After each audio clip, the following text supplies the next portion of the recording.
President Biden hosted the King of Jordan for a private lunch at the White House earlier today. Their meeting comes amid an alarming surge in violence in the Middle East. King Abdullah II's visit to the White House today marked his third since President Biden took office. And it comes only 2 days after the king met with House Speaker Kevin McCarthy and other congressional leaders to thank them for the U.S.'s financial aid to Jordan. Joining us now is CBS News Chief Foreign Affairs Correspondent and the host of Face the Nation, Margaret Brennan. Margaret, welcome. So King Abdullah's visit today comes at a time of heightened tensions in the Middle East. What is the latest on the violence in the region? Well, you know, this is a potentially explosive moment. If you look at just what's happened over the past few months, there has been an uptick in the West Bank and in Israel of some violence. And then just within the past 10 days, you had a real escalation with the Israeli staging of an incursion to, they say, take out terrorists. But then it also ended up killing 10 Palestinians in Jenin. That sparked more retaliations, more violence, and 2 terror attacks within the borders of Israel itself.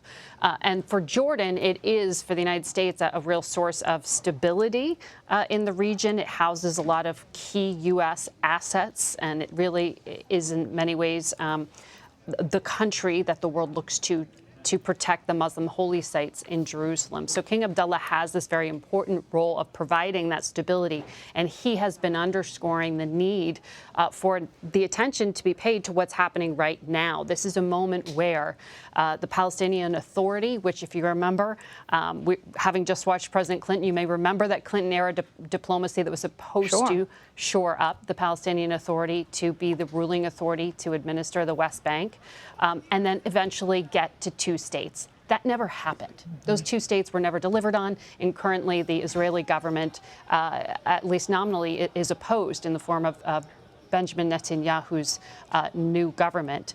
And so you have this sort of stirring underneath the surface of a lot of tension building over a period of time, and a warning from King Abdullah and others that we are at the point where that could be explosive once again. And so King Abdullah, in thanking the United States for some of this aid, also trying to draw attention and to ask for more U.S. engagement on this issue.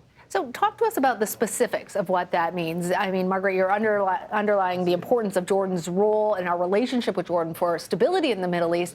What specifically does the king want to receive in terms of additional aid?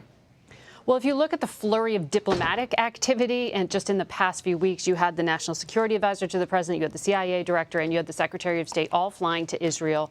And in the case of the Secretary of State, going to countries like Egypt to try to calm the waters in some way without direct presidential engagement. King Abdullah is taking his message directly to the president on this visit. So it is that underscoring of the need in this particular moment.